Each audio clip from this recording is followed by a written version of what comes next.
Hey guys, Eber here with Hardware Connects. CES is over. I'm back here in the studio getting back to the normal grind. But I'm going to kick things off with this, the Eurocom Q5 gaming laptop. You may recall this notebook from a video that I did last month. We teamed up with Samsung to create a how-to guide on upgrading a notebook's traditional hard drive to an NVMe SSD, and we talked about the performance benefits.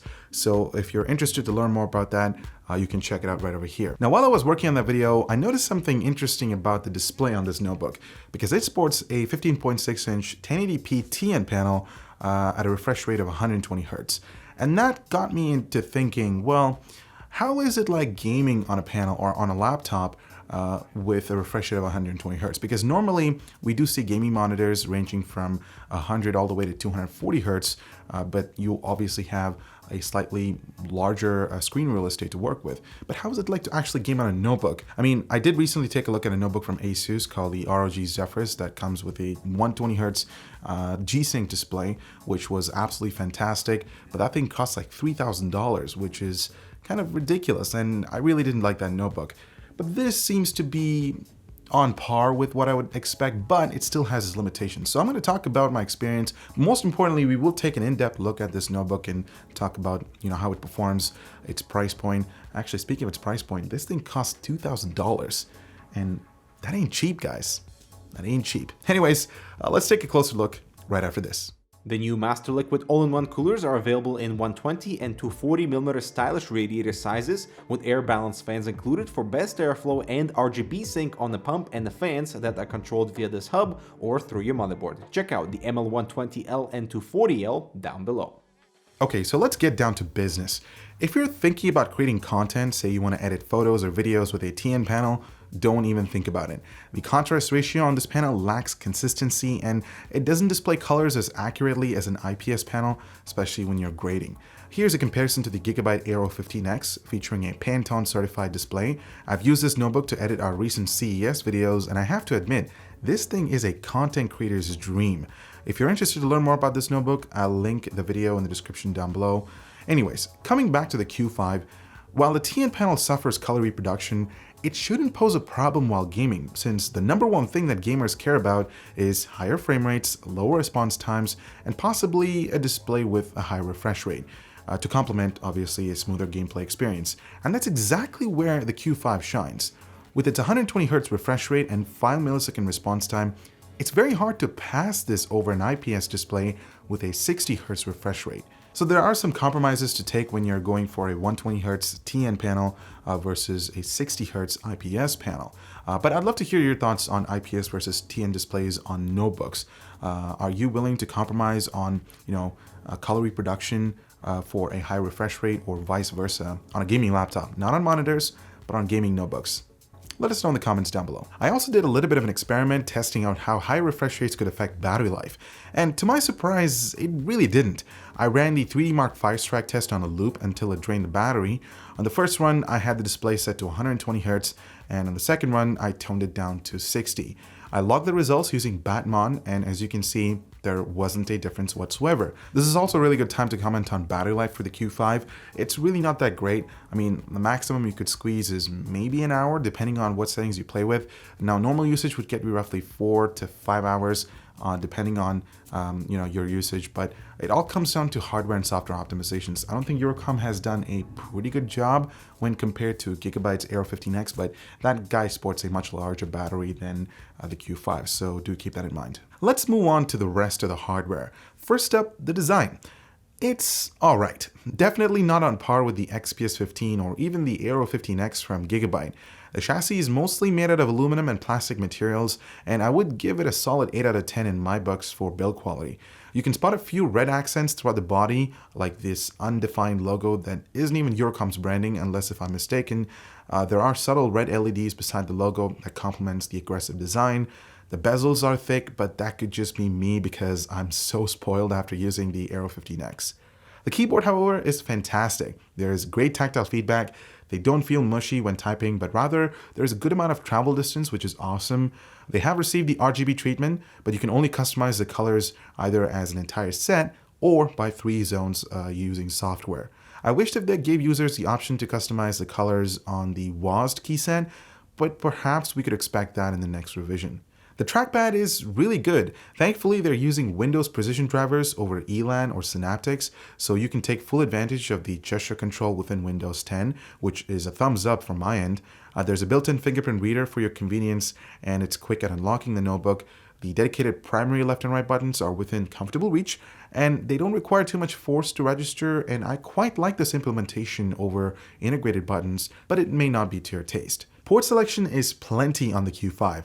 On the right-hand side, there is a Kensington lock, a LAN jack, an SD card reader, a SIM card reader. SIM card reader? Well, I'll take that. A single USB 3.0 port, and a dedicated headphone and mic jacks. Switching over to the left, you'll find power in, HDMI 2.0 port, 2 mini DisplayPort 1.3 ports, a couple of USB 3.1 Gen 2 Type-C connectors, and 2 more USB 3.0 Type-A ports. You won't have to carry any adapters around because the Q5 has you covered.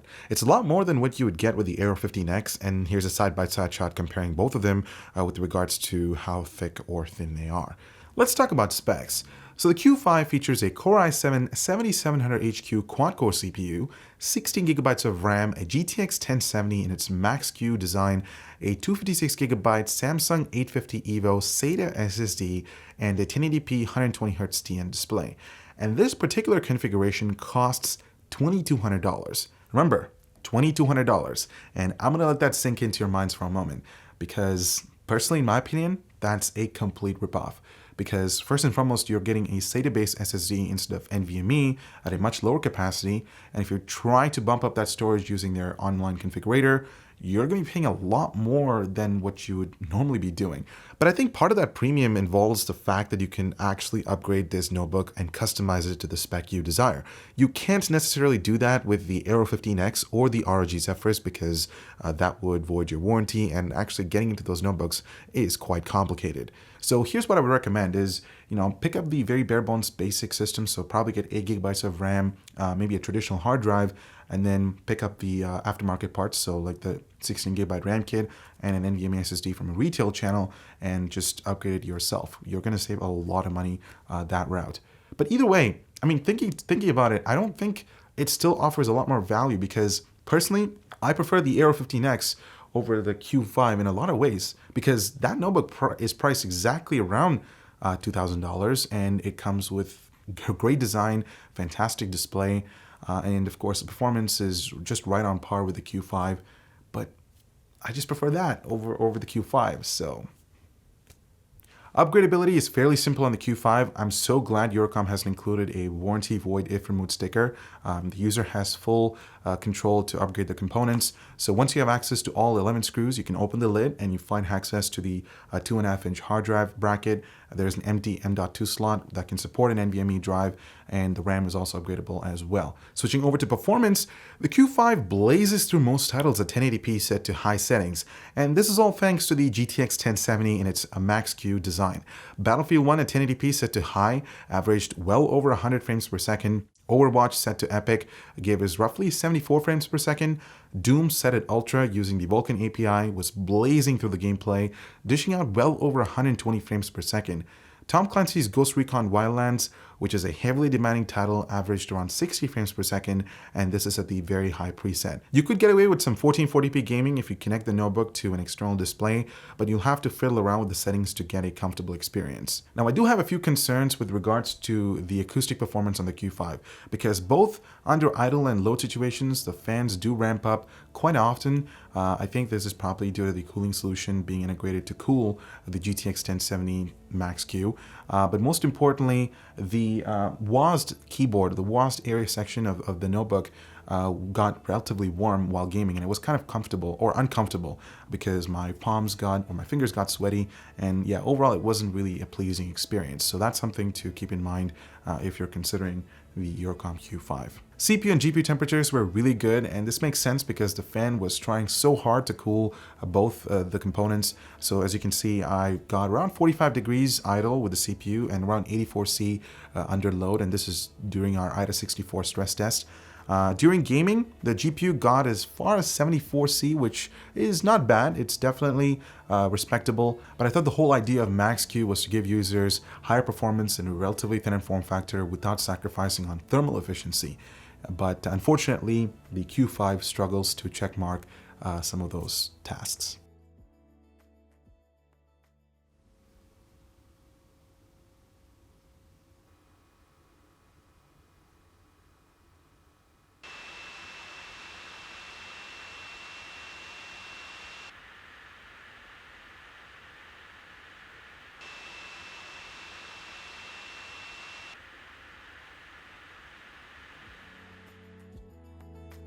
And so this brings me to the conclusion.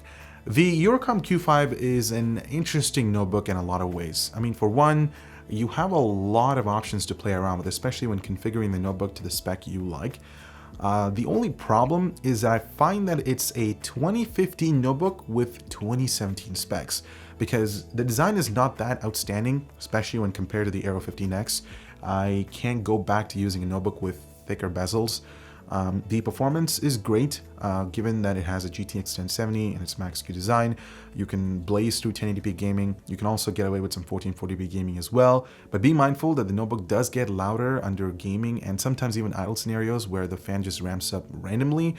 So I just found that to be a really odd situation because I've never experienced something like that on the Aero 15X. And the last thing that I want to touch base on is the price point, because at $2,000, I really can't recommend this notebook after using the Aero 15X. I know I've been saying the Aero 15X, or I've been comparing this notebook to the Aero 15X throughout the video, but guys, it makes total sense. That notebook is a lot better than the Q5.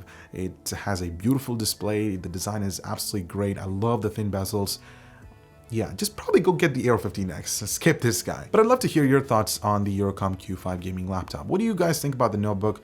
You know, is it worth its price? Are you a fan of the design? Are you okay with it? Let us know in the comments down below. Most importantly, I would love to hear your thoughts on IPS versus TN displays on notebooks. Would you consider taking a sacrifice for a high refresh rate, but rather a poor color reproduction, or vice versa? Leave your thoughts in the comments. I'm Eber with Hurricane X. Thank you so much for watching, and we'll see you in the next one.